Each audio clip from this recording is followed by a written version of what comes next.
ये जो साथी लोग हैं सब बैठ जाओ भैया। बहुत बहुत धन्यवाद। और भी लोग हैं बोलने वाले। अब मैं कर लूंगा। सब लोग बैठ जाओ, सब लोग बैठ जाइए कृपया। और आपसे लोगों से मेरी एक शिकायत है कि मेरे पे एक लाछन लगा हुआ है कि मेरे को सुनने के बाद आप चले जाते हो तो रात तक यहीं रुकना है ना। मैं भी यहीं रुकूंगा। और हम लोग जिस मुद्दे के लिए यहाँ पर आए हैं, मैं सबसे बिना किसी भूमिका के उस मुद्दे पे आऊंगा। चमेली बाई जिस भी गांव की थी, मंडलेश्वर थाने की घटना है, उसको बहुत बड़ा शराब कारोबारी बताकर वहां की पुलिस ने और खासकर टीआई ने 34(2) की कार्रवाई कर दी कि इसके आटो अनाप शनाप शराब थी। अरे टीआई और एसपी महोदय, अगर आप में हिम्मत है तो खरगन में जो ठेका है उसकी आप कितनी दारू रख सकते हो उतनी जांच करके बता दो, हम लोग आपको मान के चले जाएंगे। हिम्मत नहीं है। चमेली बाई को आपने जेल में कर दिया, उसको आपने बड़ा शराब कारोबारी बता दिया। अरे जो मंडलेश्वर थाने में जो टीआई है उसकी संपत्ति भी एक बार जांच होना चाहिए कि चमेली बाई की ज्यादा है कि उस टीआई की ज्यादा है। वो प्रेस वार्ता करता है, चमेली बाई को हरियाणा भी बनाता है। अरे तेरे में हिम्मत है तो यहाँ का भाटिया ग्रुप है उस पे का प्रेस वार्ता करते बता। यहाँ का जो सोम ग्रुप है एसपी महोदय उन पे अगर कोई कार्रवाई की हो प्रेस वार्ता करके बताइए, आपकी वर्दी को हम सैल्यूट करेंगे, आपके सामने ऐसे कई बार हाथ जोड़ के खड़े रहेंगे। हिम्मत है नहीं, आदिवासियों पे कार्रवाई करते हो। क्या समझा था कि चमेली बाई अकेली है, उसको मार लोगे, कूट लोगे। अरे उनके बेटे अभी तो कम संख्या में आई है क्योंकि यहाँ के कलेक्टर महोदय ने चालाकी की है। और यहाँ के हमारे भी धर्मपुरी विधायक महोदय यहाँ पर उपस्थित हैं, उनसे मैं कहना चाहता हूँ, सबसे पहले यहाँ के कलेक्टर की विधानसभा अध्यक्ष को आप शिकायत कीजिए, आपके प्रोटोकॉल का उन्होंने ध्यान नहीं रखा। कलेक्टर को यहाँ खड़ा होना चाहिए क्योंकि एक विधायक यहाँ पर उपस्थित है। आप विधानसभा अध्यक्ष को यहाँ से लेटर लिखिए कि खरगोन कलेक्टर ने आपके सम्मान में आपका सम्मान नहीं रखा, आपके सम्मान क्या हिलना की। आपको विधानसभा अध्यक्ष को ये लेटर लिखना चाहिए। साथियों, हमारे जितने भी विधायक हैं, सांसद हैं, अनुसूचित क्षेत्र से जीत कर आते हैं, उनसे भी मैं कहना चाहता हूं, एक ही साल बचा है 2023 में, अब नियम कायदे में आ जाओ और आपके जो भी ये रखे हैं उनको समझा दो कि आपका नियम क्या है, आपका मान सम्मान कैसे होना चाहिए। आपकी आगवानी करने के लिए यहाँ का कलेक्टर आपके समक्ष खड़ा होना चाहिए, लेकिन वो आ नहीं रहा है। और उसको ये भी मालूम है कि पीले गमछे वाले आए, उसके सवालों का जवाब दे भी नहीं पाएगा वो। और हो सके वो छुट्टी उट्टी में भी चले गए और आ जाए तो मैं उनको साधुवाद दूंगा। आईएएस की पढ़ाई में जो भी इनको पढ़ना होता पढ़ते हैं, लेकिन आदिवासी जो ये युवा तैयार हुए इनके पास जवाब नहीं है, इसलिए भागते फिरते हैं, इनके पास जवाब नहीं है। और साथियों, यहाँ के खरगोन जिले के जो आबकारी विभाग है उनसे भी मैं कहना चाहता हूँ कि आप कौन सी नींद सो रहे थे जो आप पुलिस को वहां पर जाना पड़ा। आप किसकी गुलामी कर रहे थे यहाँ पर, और पुलिस को इतनी क्या आवश्यकता पड़ी एक आदिवासी के घर जाने पर। और शराब के नाम पर प्रदेश के माननीय मुख्यमंत्री कहते हैं शराब बंदी पर उन्होंने एक अभियान चलाया। और यहाँ के कलेक्टर साहब, शायद एसपी साहब भी यहाँ पर उपस्थित है, उनसे भी हम फेस टू फेस सवाल जवाब करते हैं क्योंकि हमने शेरनी का दूध पिया है, आदिवासी माँ का दूध पिया है।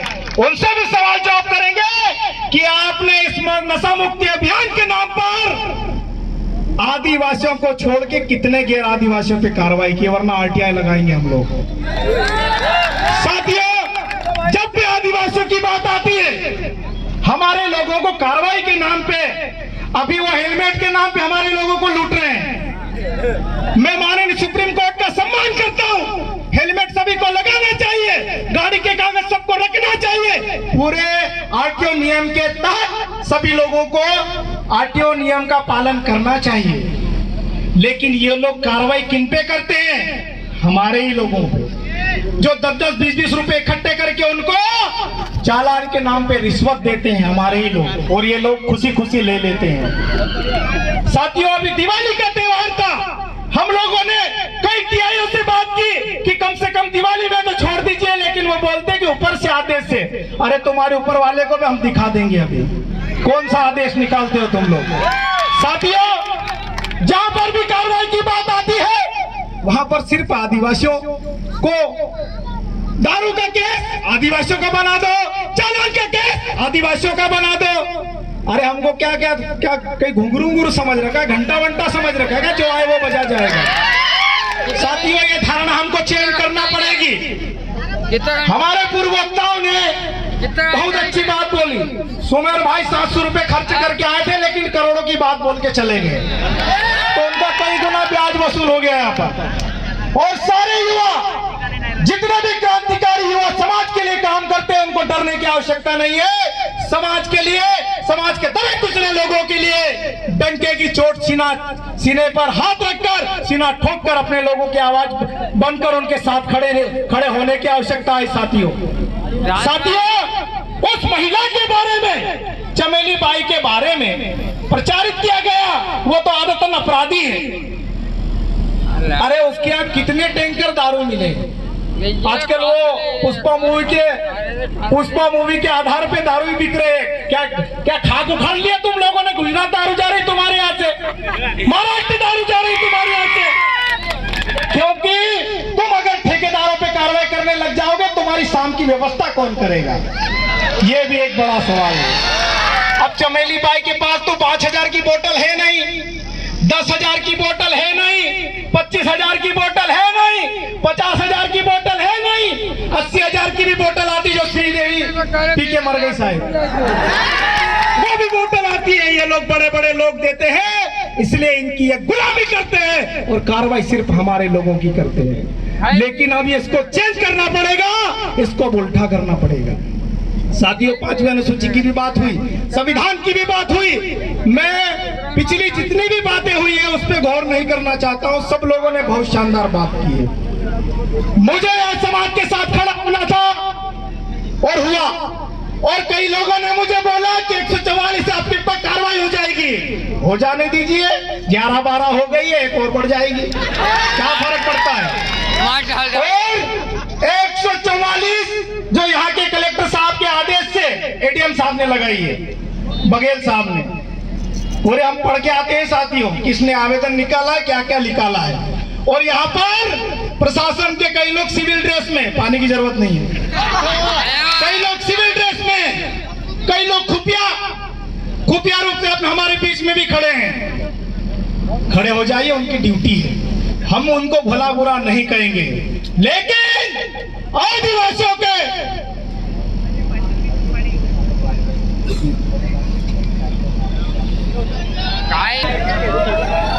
चलो साथियों, मुक्ति भाई ये बोल रहे थे कि बिस्टान क्षेत्र में भी आबकारी वाले अभी कार्रवाई कर रहे हैं आदिवासियों पर, तो करिए, हम लोग भी शाम को रहेंगे। और यहाँ पे कलाड़ी कहाँ है? अगर हमारा दिमाग खराब हो तो आज वहां की सारी दारू गिन लेंगे, क्योंकि सारे लिस्टे में होना चाहिए, है ना। आबकारी के नियम हम लोग भी जानते हैं। अगर वो आबकारी की दुकान जो जिसका ठेका हुआ है, उससे बाहर वो दारू नहीं बेच सकता, लेकिन ये डायरियों के नाम से बेच रहे हैं। एसपी साहब को दिखाई नहीं दे रहा है, कलेक्टर साहब को दिखाई नहीं दे रहा है। ठीक, ठेके पर जो दारू मिलती है उसका जो सरकारी रेट तय होता है, उसी रेट पर दारू बेचना होता है। लेकिन 10 और 20 रुपए, 50 रुपए